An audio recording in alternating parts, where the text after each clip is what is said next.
He has the responsibility to get border security. If he could do it by himself, he would have done it already. Nobody knows the system better than me, which is why I alone can fix it. If he could do it by himself, he would have done it already. I alone can fix it. If he could do it by himself, I alone he would have done it already. Can fix it.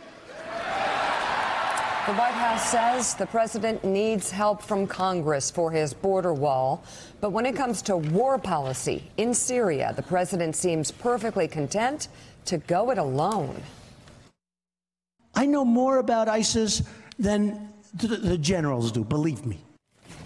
Hey, welcome to Morning Joe. It's Thursday, actually, December you don't. 20th. The consequences are going to be pretty devastating. Joe, Willie, and me, we have MSNBC contributor Mike Barnicle, former Treasury official, and Morning Joe economic analyst Steve Ratner, NBC News national political reporter Heidi Prisbilla, columnist and associate editor for The Washington Post David Ignatius, and former NATO Supreme Allied Commander, retired 4-star Navy Admiral James Stavridis. He's Chief International Security and Diplomacy Analyst for NBC News and MSNBC. We're going to get to Syria in 1 minute, but Rupert Murdoch's owned Wall Street Journal, which has for some time, the editorial page at least, has at times defended President Trump when few others the mainstream media has, editorialized Admiral about Trump's Syria-Iran retreat. The Islamic State is not defeated, says the Wall Street Journal, and mullahs are delighted. Retreat in Syria is a sign of weakness, the Wall Street Journal concludes, that friends and foes will notice. And who is celebrating more about their early Christmas present than Vladimir Putin and Russia? And they've said as much. This is a massive geopolitical win for Putin and Russia. It absolutely is, Joe. And, you know, we've just gone through the season of firefight in California, and we've watched these massive, devastating blazes. What the president is doing is the functional equivalent of, we've gotten the fire contained, we're all around it, we've kind of built it down, but the embers are still smoldering, and now we're just going to leave. What do you think's going to happen? I think there's a pretty high chance we're going to see what we call in the Navy a reflash, where the fire comes back. So that's the tactical problem, is the Islamic State comes back. But as you point out correctly, the geopolitics of this are terrible. And it's not just Vladimir Putin doing high fives with the mullahs in Tehran. It's also the impact this will have on our Kurdish allies and friends in the region, who will see this as a betrayal. It'll be written globally as a walkaway and a betrayal. This is really geopolitically the worst move I've seen from this administration. That's a high bar to get over. That is a very high bar to get over. And if you look at Mika, who has helped here, it's a pretty simple list. ISIS has helped. My God, once again, retreat in the Middle East. Barack Obama and the United States, 70% of Americans wanted us to get out of Iran. It created a vacuum. ISIS went right into that vacuum. Then President Obama started in the last year fighting back and pushing back and put them back on their heels. Donald Trump continued that. But here we have ISIS, as the Wall Street Journal says, not defeated. So this is a big day for them. Iran, Donald Trump. I thought Donald Trump saw the Iranians as an enemy. I mean, I thought that was almost the centerpiece of his foreign policy. This is massive news, good news for the Iranians. And finally, who is happier about this than Vladimir Putin on the world stage? Absolutely nobody. This is a giveaway. This is foreign policy welfare for Vladimir Putin. He can't even believe his luck. Or, I'm sorry, maybe he can. Maybe this is connected to something that none of us know about. Well, and it certainly shows, we'll talk about this, and Admiral said something a few weeks ago on our show about people staying in there for the good fight. This shows the dysfunction in the White House at the highest level. President Trump took to Twitter yesterday to announce that he was ordering the withdrawal of all U.S. ground forces from Syria within 30 days, writing, quote, "We have defeated ISIS in Syria. My only reason for being there during the Trump presidency."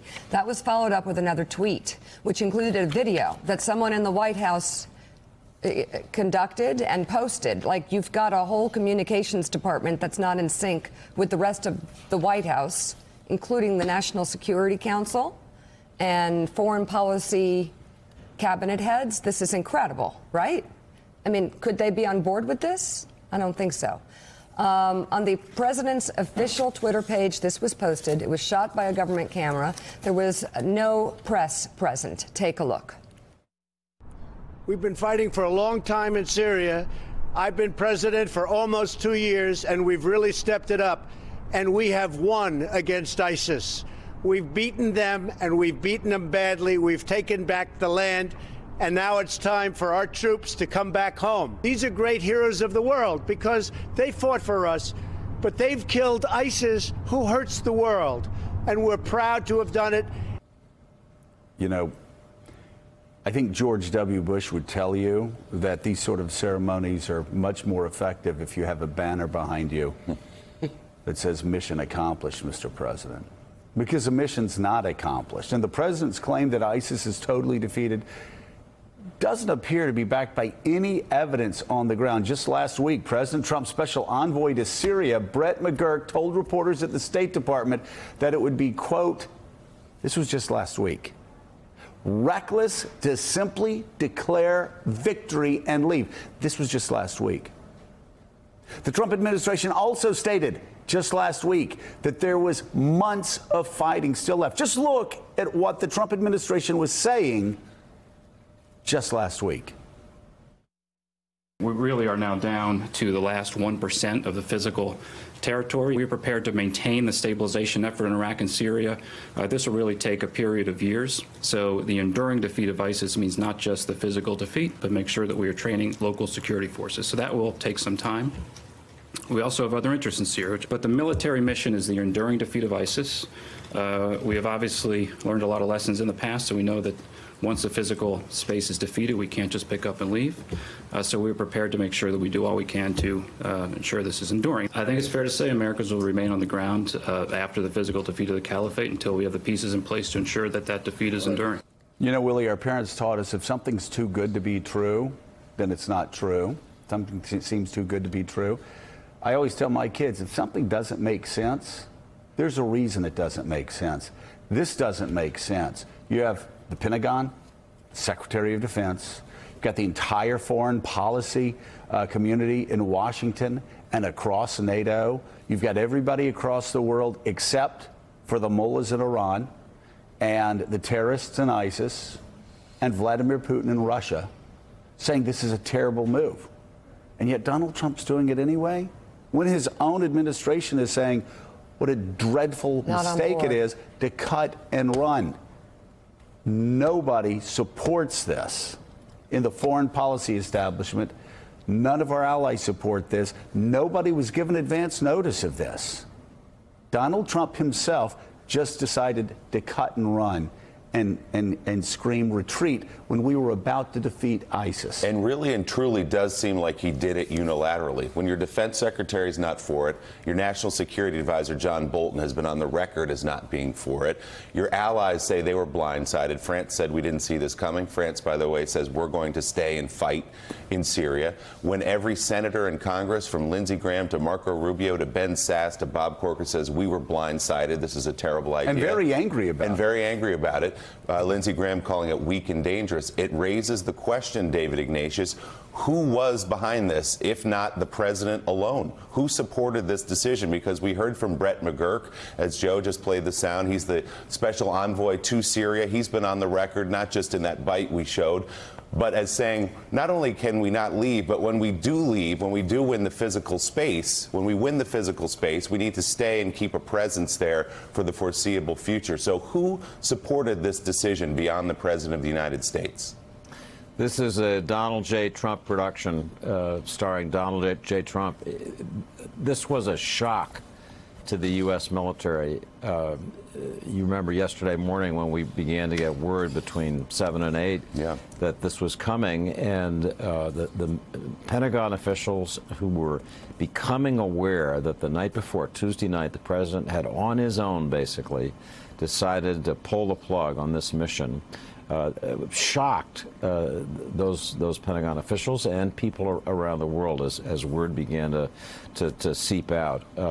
This carries the risk of a significant blow-up. I mean, we haven't talked much about the Turks, but Turkey had been preparing to invade northern Syria. Turkey's pretty much made a mess of every part of Syria that it's tried to get deeply involved in.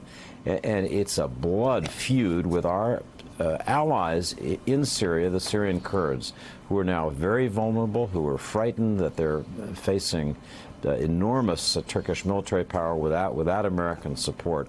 So the worst of this, I fear, is yet to come. But the initial reaction from the military and the State Department yesterday, as I made dozens of calls, was shock. Well, thanks for checking out MSNBC on YouTube, and make sure you subscribe to stay up to date on the day's biggest stories. And you can click on any of the videos around us to watch more from Morning Joe and MSNBC. Thanks so much for watching.